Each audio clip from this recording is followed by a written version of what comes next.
Welcome to the All Access Podcast from the experts at Tevis. Each episode, we'll talk about technology topics, trends, or solutions that manufacturers need to know in today's rapidly evolving times. Sit back, enjoy the discussion, and let us know what you think. Hello, my friends.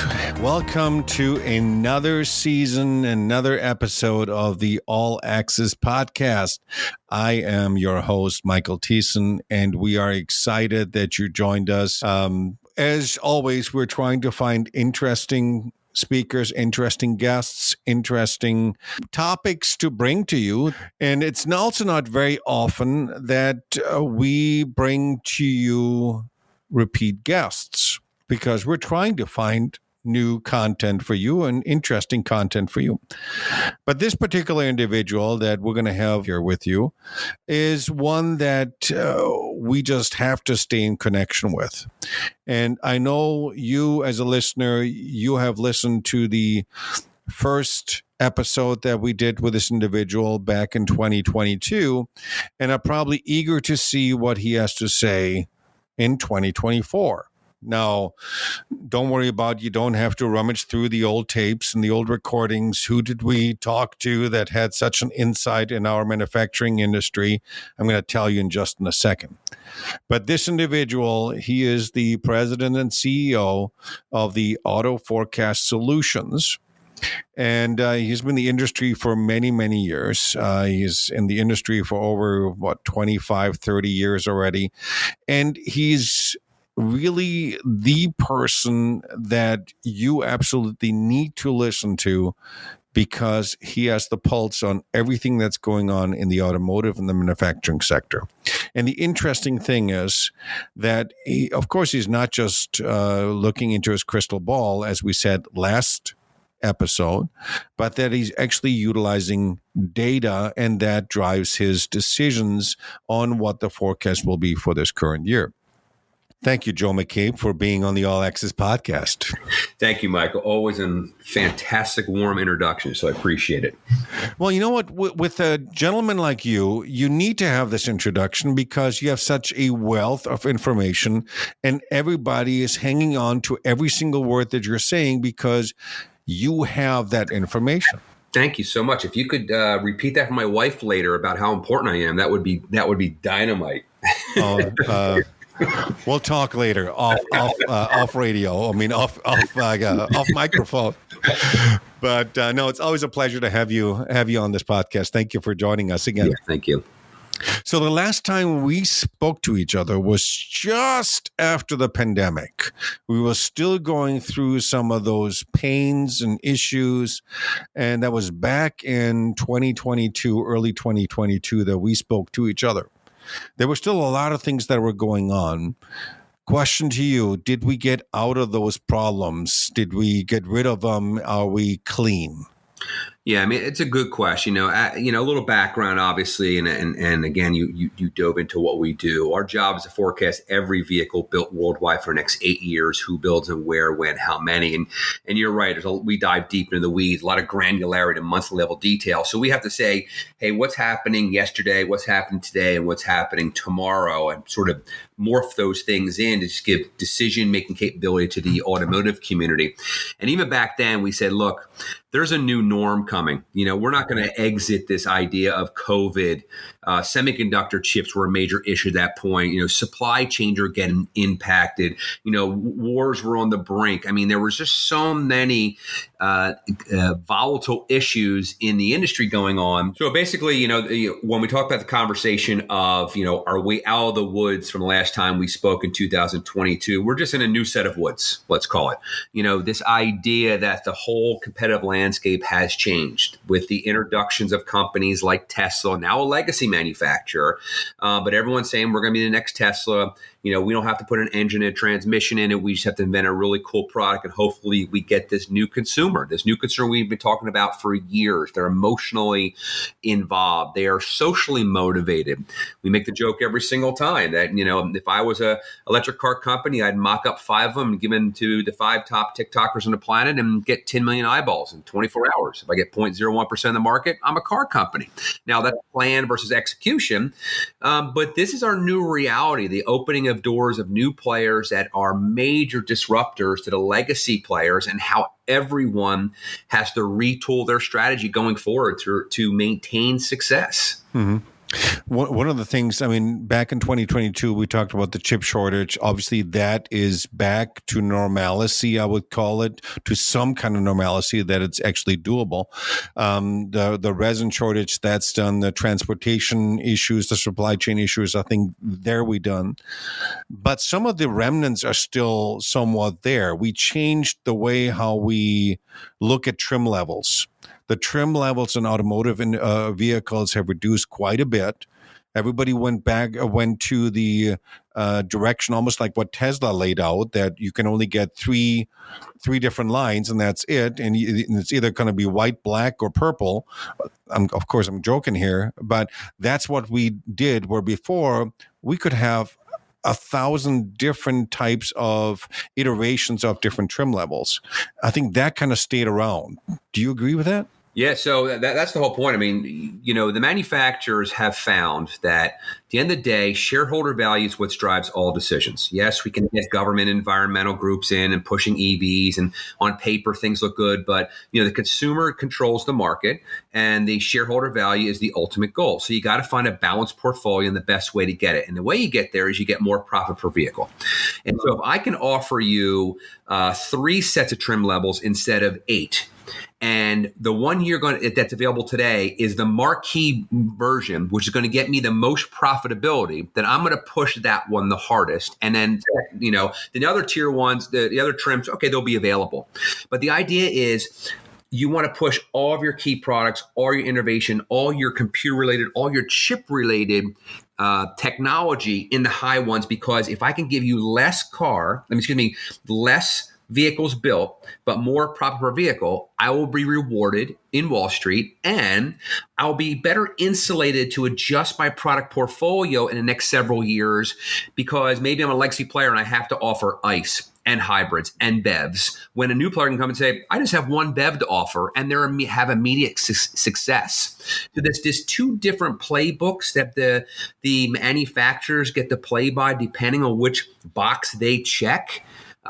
Is very, very disruptive. And that's why bringing those trim levels down and offering more car for less cars on the market, but more profitability, is got to be the game that the manufacturers are going to continue to push on.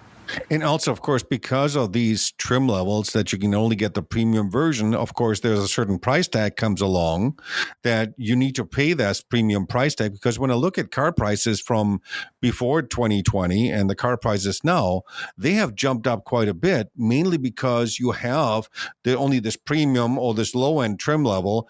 And most of them, if they have to choose, they go to the higher-end trim level and purchase that because it has those functionalities, those conveniences that they like to see in there. Yeah, the remnant from COVID was the consumer is willing to wait. So this idea of a build to spec strategy, instead of going into a dealership and seeing 100 days worth of pickups, say, hey, I'll take the blue SLT one, whatever it is, you go and you order and you wait maybe a couple weeks or a couple months for the exact product you want. And then you can have more of a build strategy at that point. So what happens is that the manufacturers go, okay, those are the products we're going to want to push further at a higher margin level per vehicle, which means that we can dial it back. We see a day where a manufacturer will, sort of be like the old school VCRs. Every VCR had the same brain in it. And the $50 Sony is the same thing as the $500 Sony. They just turn on the EEPROM and all of a sudden it's a $500 Sony. So heated seats will be standard in the vehicle, but might not be turned on. So now I'm going to say, well, how do I get that? Over-the-air updates. You pay $10 a month or $15 a month, and you do this Netflix model. Instead of be more subscription, less transactional over multiple years, be in the pocket of the consumer every single month. If you can figure out that strategy, again, you can get there with less vehicles, all loaded up. And then, hey, I live in North Carolina, therefore give me heated seats in January. Great, for $10. Tesla does with autonomous driving. You're going to see people with, you want Christmas lights in December. Okay, give me $5 in December. Now you have green and red LEDs in your car.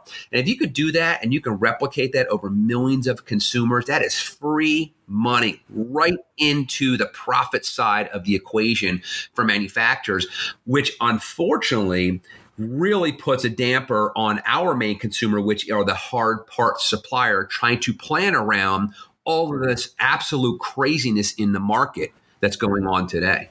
It's kind of interesting to see the automotive industry market and the regular consumer industry market. As you said just now, the auto industry figured out that, okay, a consumer is willing to wait those 8 months, whatever it takes in order to manufacture this. But yet on the flip coin of all of this, we got Amazon Prime, where we want to have instant gratification. And if it's not there, by the end of the day, I'm not going to get this. So those two worlds seem to be battling to each other. Where on one side, we want to have that product here ASAP, if not today, maybe tomorrow morning.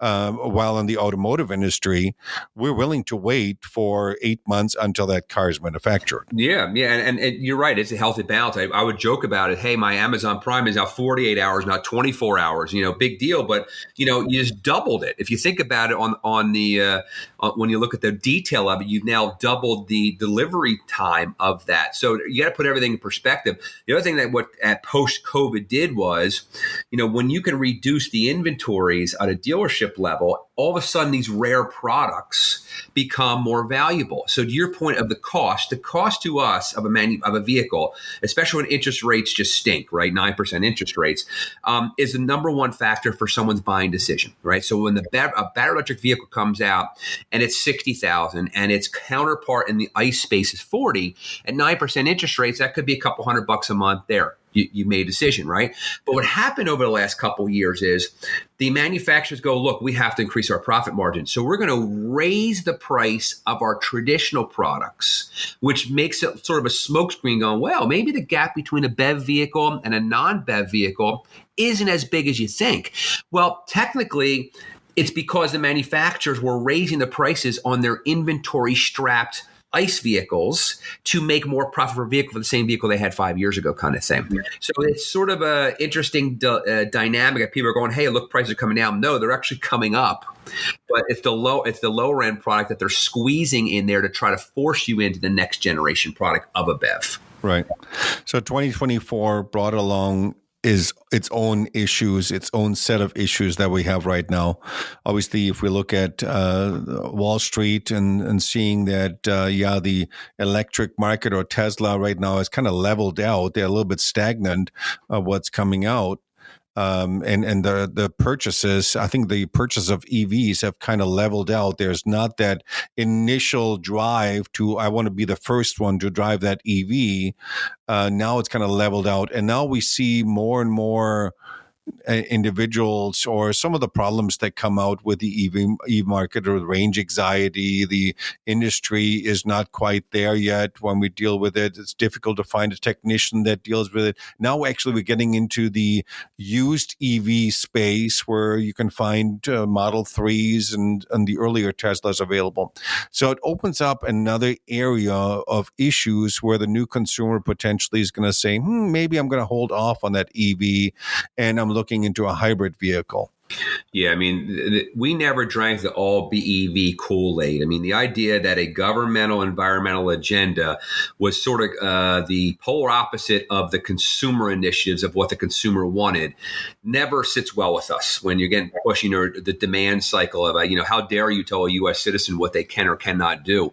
So it sort of puts people in a different direction. You have California that's an all in, and they have sort of Montana that says, I'm all out, right? There's such a disparate when you put across all the states out there. Tesla was number one because of the only game in town. And look, they're great. They're fantastic vehicles. We are not anti-EV. We're sort of pro-reality. We always thought you need a bridge. The idea that there's the early adopter, we were waiting for the early adopter apex to hit. We believe we're in it now. which means in the next few years, you're going to have a softening of the acceleration curve of the adoption of BEVs. We're not calling for a downturn. We're calling about just sort of leveling off. And what that does is during that leveling off period, more competition comes in and more competition to take on a price conscious buyer now. Now this mass market mover, not the one that just wants the new shiny object. The people that want the BEVs bought the BEVs. So what's going to happen is you have the Rivians out there saying, hey, we're going to have a $45,000 option, not a $100,000 option. You're going to see the Chinese wanting to get into the market, and there's no way we're going to stop the Chinese into the North American market. We can try all we can with tariffs and laws and protectionism. There's no way we're going to stop them in the long term. They'll come probably through Mexico. We could dive into that in a second. But the idea here is that, you're going to get, as more competition enters the market, more price wars are going to happen. I mean, Elon's changed his price any given day. He'll change his price. Honestly, if I was a Tesla buyer, I'd be upset. But he still has that loyal Tesla buyer that says, okay, I don't mind that I spent 50 yesterday and my new buyer buys 45,000 today. That's a problem, I think. That can't be a long-term success. But you have the Korean manufacturer, you have the Japanese manufacturer. Look, we always thought you need a bridge technology, and hybridization is the way to get there. You have to convince a consumer a plug is not a disruptor in their life. And the way you do that is you give them a plug-in hybrid. You give them an internal combustion engine, made it to a plug.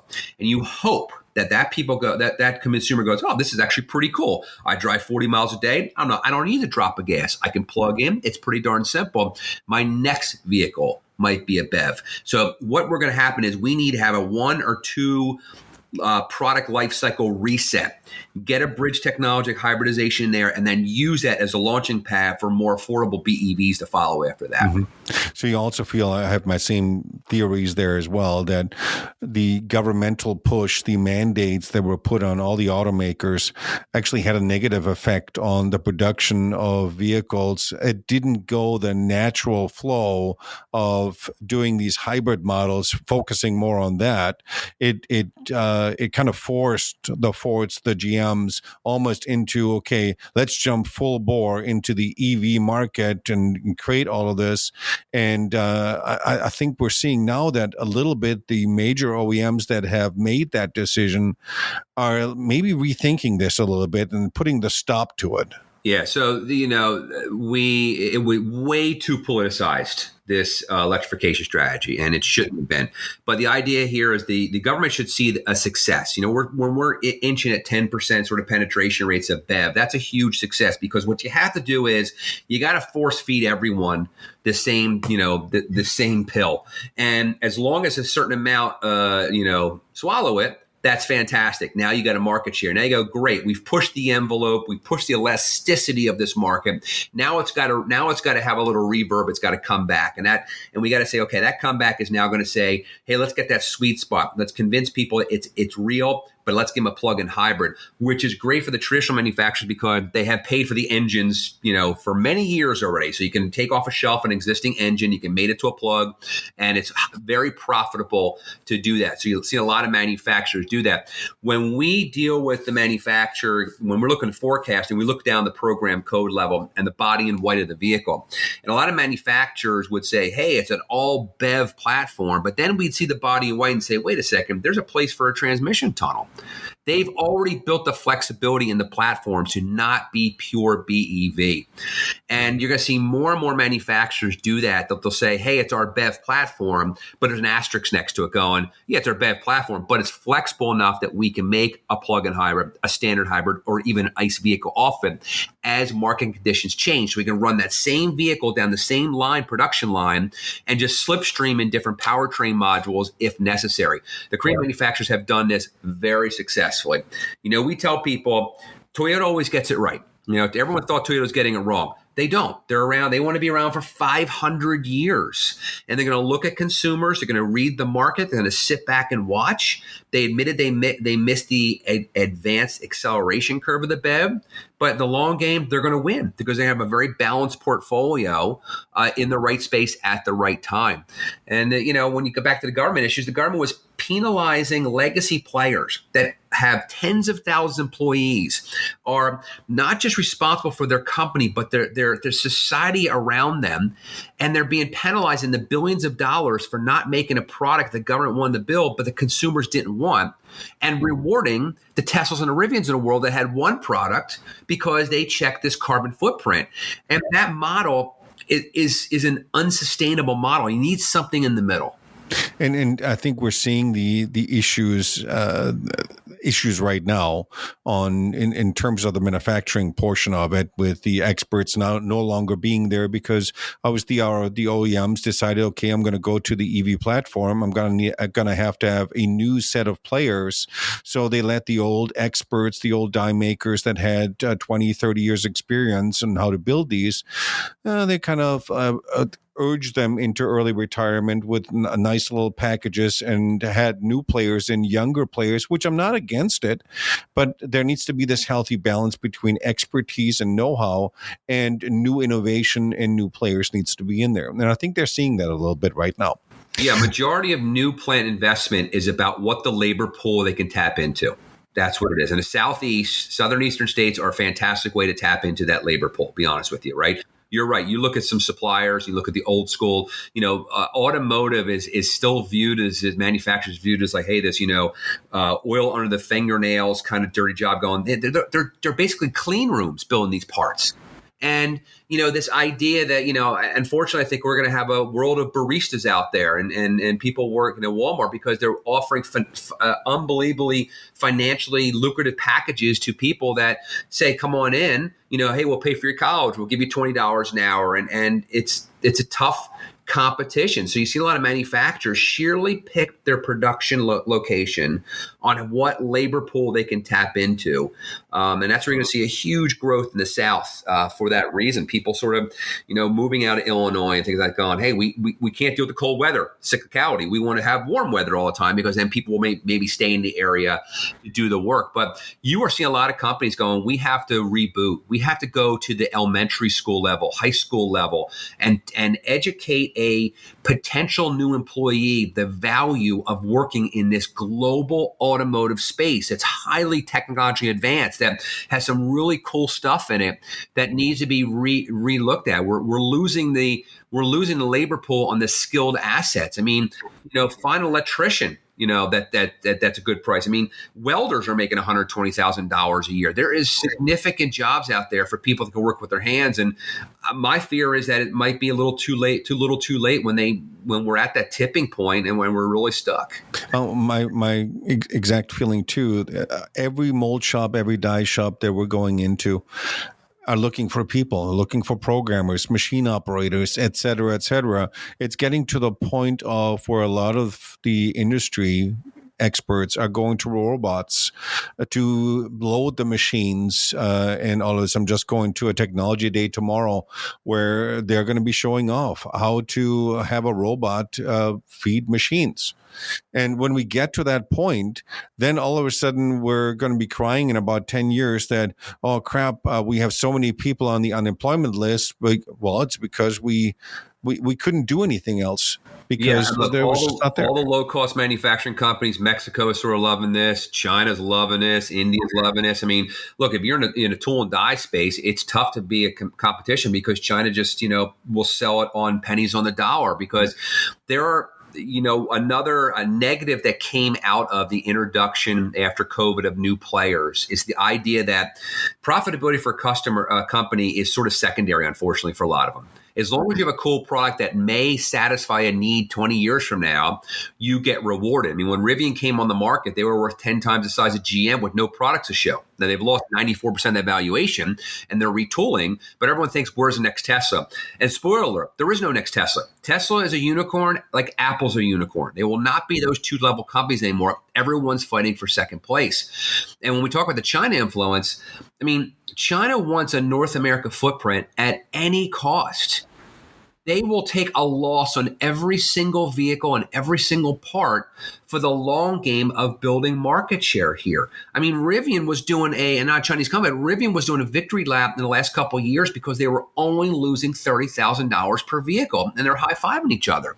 That's just the game. And then poor GM and Ford come in and they miss their revenue mark by 0.5%, and the stock drops.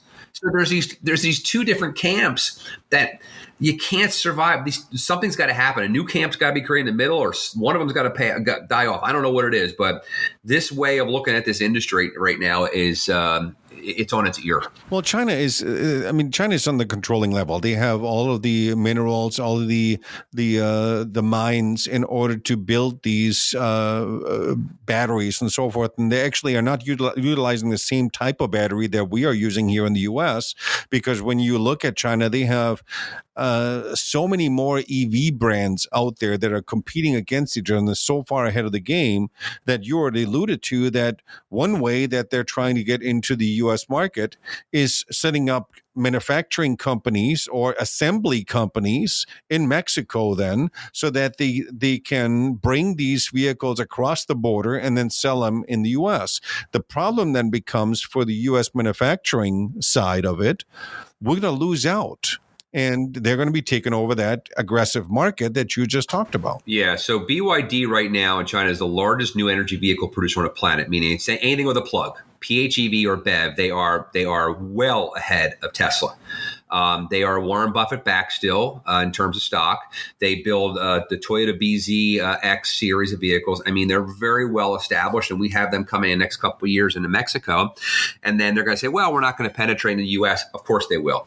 What we talk to suppliers, we always say, look, here's an opportunity, a short-term opportunity. When a new player comes into North America space, they need their hand held for success. They don't know how to play here. So they're going to want you to guide them, and that guidance will be rewarding you, let's say in the short term. Because what happens is when a foreign manufacturer comes in and plants a flag, their ultimate goal is, hey, when do we bring the whole family over afterwards? The Japanese have done it. The Koreans do it. It's fine. But, if you're not in a karetsu of the Japanese, forget it, right? If you're not part of the tier one strategy of the Korean manufacturers, forget it, right? They control it. When the Chinese manufacturers come over, they're going to see it as a really nice short-term win. But there's a lot of suppliers going, I've seen this play out before. I've seen this movie before. I'm going to get about 5 years of business off them. And then in year 6, I'm going to lose it because all the Chinese company suppliers are going to come here and set up shop. They're going to give employment. They're going to give taxes and everything. It's going to be a great win for that jurisdiction, but it's going to be really punishing on the current domestic supply base. So now it's about getting ahead of that problem, being more proactive instead of reacting to the problem later. Well, my fear is that we're going to be setting up a Amazon level for the automotive industry, and that because if you go on Amazon, honestly, try to find a U.S. manufactured good on Amazon. Most of it is Chinese based that they're bringing over at very cheap prices. Same thing on the automotive car. So if China comes in with all of these EV cars that they have over there, what's going to happen to the American manufacturing? Yeah, I mean, you're going to have to find more partnerships, more relation, more collaboration to accept the model in. I mean, we tried this idea of protectionism. I think that's going to be a very short-term battery on a gushing wound here. But people, I find it interesting that because it's so politicized, we have this foreign aid concern issue. We have all this idea of anti-Chinese and they're spying on us, and yet everyone forgets that Volvo is owned by Geely, which is a Chinese company. Now, I'm not saying they are spying, but there's Chinese parts in there. Everyone forgets that every Buick Envision in the world is built in China and exported into this market. So there's some institutional blinders on in some cases that it's going to get fuzzy, and it's going to be a really interesting dilemma. I mean, just last year, nearly 10% of all vehicles sold in Mexico were Chinese branded vehicles. I'm not talking about Detroit 3 vehicles that are built in China and brought in here. I'm talking about Chinese branded vehicles, and BYD is not in the mix yet. So this is a big move. When it comes to the rare earth issues and all that, I think Canada's the one that's got to be paid attention to. huge multi-billion-dollar investments going there. Honda just mentioned one. Volkswagen's got one.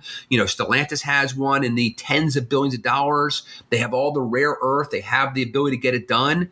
So there's going to be, you got to look at North America as a whole in terms of what all the jurisdictions can offer, but there's a ton of competition just knocking on the door that we have to pay attention to. So let me ask you now on the manufacturing side, obviously all of this will have an impact on overall manufacturers. When I go to my die shops, mold shops here in the area, in the Detroit area, obviously there is a pain, there's a hurt currently that the big threes, there's not a lot of work coming out of it. Do you think that is partially because of that cyclical situation that we're in with election year we're currently in 2024, that they're waiting on what's going on? Or do you think the election have less to do right now, but it's all about this plateauing of the EV? Yeah, the election, it's an interesting year, right? We're getting plants that are basically getting, farm manufacturer getting unionized now. That's great because they see what happened in the last several years. But a lot of what happened in the last several years is a mandate to build to this lofty target of vehicles that consumers weren't consuming. And therefore, market conditions were shutting plants down or bringing them from 3 shifts to 1 shift. And people looked at it as, big, bad vehicle manufacturers trying to one up the labor pool and sort of, for lack of a better term, screw us. And we're saying, well, I'm not saying that wasn't part of the conversation, but the market conditions is what drives what needs to get built. And when you're talking about hundreds of days on inventory of electric vehicles, there's no prize to keep on cranking them out on 3 shifts. The Ford, the Lightning is a great pickup truck, but they went from 3 shift to 1. We never thought they were going to build the numbers they were telling their supply base. But they came out firing because that was the message of the day, because it was being so highly politicized about the importance of this zero carbon footprint. So when now the UAW gets to go in there and say, see, we're going to save the day, they're going to save the day, but they're still not going to change what the market conditions are. So costs all go up. And protectionism, the labor goes up, which is great. I'm not against it at all, but you got to look at what the market is demanding, and you got to offer a balanced portfolio out there. And next few years is going to be very, very interesting how this whole thing plays out. So would you recommend, and I'm going to put you on the spot here, for a lot of the manufacturers that are out there that are dealing with the automotive to hang tight and invest in new machines because the flood's coming? Or would you say, hold off and purchasing these new machines? Yeah, the interest rates currently are also very high and all that kind of stuff. Hold out or invest? What do you think? Yeah, I would not just say let's take a break and wait for it, because that's a very reactionary way. You got, automotive is glacial in speed. The suppliers being talked to today about a vehicle that won't exist for 3 years from today, and that vehicle's been around for 5 years, right? So we're talking about a highly politicized issue right this second of a vehicle that is outside the political window, if you think about that, and when it's going to be built. So that's one side. The other side we're seeing manufacturers go, well, we have a paid for vehicle platform and program. We're going to extend the EOP of that vehicle for another year. We're going to buy us some time. Now, that's not really good for the tool and die players, because it's basically the same tool and die that's being used, and therefore the life cycle gets pushed out on it. But what happens is right after that is going to be a big push for new vehicle programs. Those vehicle programs are going to be a combination of the legacy players that are trying to diversify their products with a more balanced portfolio, which is great, and then new players wanting to get into the holy grail of the North America industry. So the idea is to stay the course right this second, we're telling our suppliers, but keep that visibility of what's coming 3, 5, 8 years from today and get ahead of it. Have the conversation of how you can be a better supplier to your manufacturer now. But again, we tell people, just don't drink the Kool-Aid. If a manufacturer says, hey, we think we're going to build 300,000 of this vehicle, and you're a volume-based supplier, scrutinize it. Look at it, and that's our job. Scrutinize, go, let's look at the competitive positioning. Let's look up, do you really think that 400,000 new truck buyers are going to buy BEVs from 3 years from now? The answer is no. right? But now you have everyone bidding in that space because I have the winner. You can't let your competition take the space. You have to compete. Well, I think the message is to most of them, what I'm listening to you is do this careful investing for these mold and die makers. Be careful. Don't just throw the money out left and right on frivolous items that you think are going to happen, but utilize this time right now that, yes, you are a little bit down. There's not a lot of new models that are going to be launched right now. There's more facelifts right now coming out, which means not enough tooling. Use that time to look at automating your processes. Maybe look at the overall automation. Look and see if you can train individuals that you have internally for maybe different programs, different softwares, different machines to be ready when it comes, so that the fact is, you don't have as many operators anymore as you used to, or as many users as you used to. So now you need to make do with what you have and be smart about it. Yeah, agreed. So, put in perspective, right? This year we had 29 new vehicle programs launched in North America. Next year, another 29, sub 30. But in 26, 27, and 28, we have north of 40, if not 50. 47 new vehicle programs in 26, 44 in 27, another 43 in 28. So that 3-year window is going to be really good for suppliers that are staying ahead of the game and understand where the new opportunities, because a lot of that is a result of the vehicle program and the manufacturers pushing their EOPs out so the next generation of SOP can jump in. So this idea of having that conversation today, but again, not just accepting on face value, going back and saying, okay, manufacturer, I'm in. However, I may not believe on everything you're building. You need 40 tools. I think it needs 25 tools. So tell you what, you pay for the balance up front. If you believe it's going to happen, help me with my capital investment. My capital investment today that I may not see a return on in 3 years. Help me make it so I'm not out of business with 1 or 2 bad vehicle programs that go, off the reservation. Right. Well, I could be talking to you for hours about this, Joe, because it's so exciting to see what's happening in the industry. How does a company nowadays have to pivot in order to be staying in business? Because we see a lot of the smaller shops, they're going to the wayside, and I feel bad for them. What's happening? They're just caught in that whirlwind of the aftermath. But if there's one message that you could give our listeners that are listening into this podcast, these manufacturers, what would you give them for the next 2 years or so that's coming up? Yeah, look, I would say be cautiously optimistic.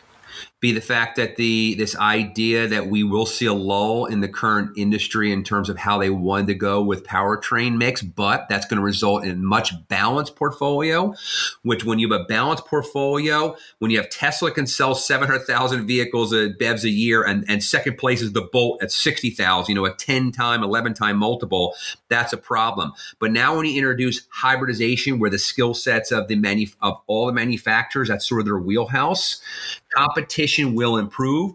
More programs will be a result. Suppliers will see an uptick. So sort of stay the course, but don't wait for it to show up on your desk. Go out there, knock on the door and saying, hey, how can we be helpful as a supplier? We know you want to be competitive. How can our offering, whether it's a product or a tool or a die, make your offering have you better margins? And therefore we both win in this game.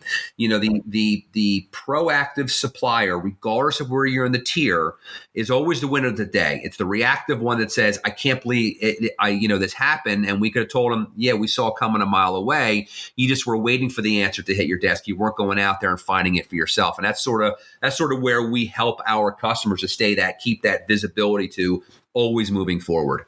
So obviously some of our listeners, they're looking exactly for that kind of data. Where can they go? Who can they contact to maybe get in contact with you or AFS? Where can they go? Yeah, so AutoForecastSolutions.com. I just put us on your Google search. You're going to see about 12 references in media every day about how we're out there pressing the flash. We got 25 years plus experience doing this, and yes, we have the data, but the data is half of the solution. It's the so what and the why. It's to pick up the phone and saying, "Hey, Joe and team, why do you believe the volumes of this vehicle is going to be 100,000 when BMW tell me 400,000. Why do you think this program's getting delayed? What do you really think about the impact of these new players, and should we be talking to them?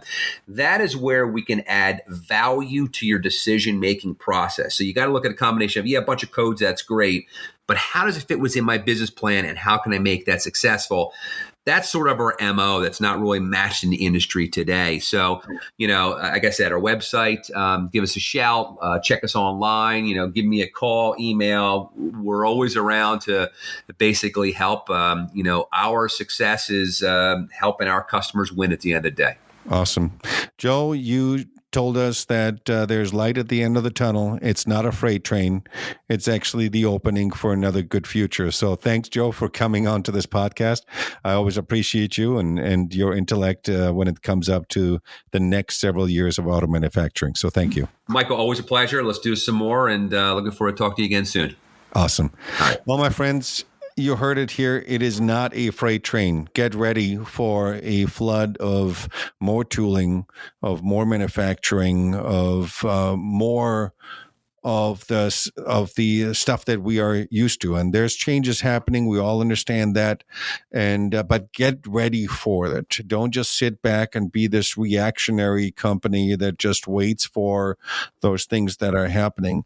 Utilize this time that you have right now to maybe look at improvements on your company so that you can tell your suppliers that, hey, I'm ready for you whenever you have these jobs that are coming out. And being more of an agile company that is ready for those changes. So those are some of the thoughts that we can leave you with. And hopefully you enjoyed this particular podcast, the message that Joe provided to you and the forecast that it did. Send us a line, and let us know what you think. You can send it to marketing@tebasusa.com and let us know what you think. Give us some ideas of the things that you think would be valid for us to talk about, and maybe some interesting individuals that we should have on this particular podcast. With that said, I wish you the best of luck for the rest of 2024. I am your host again, Michael Thiessen. Thank you for joining us at the All Access Podcast, and we'll see you next time. Goodbye.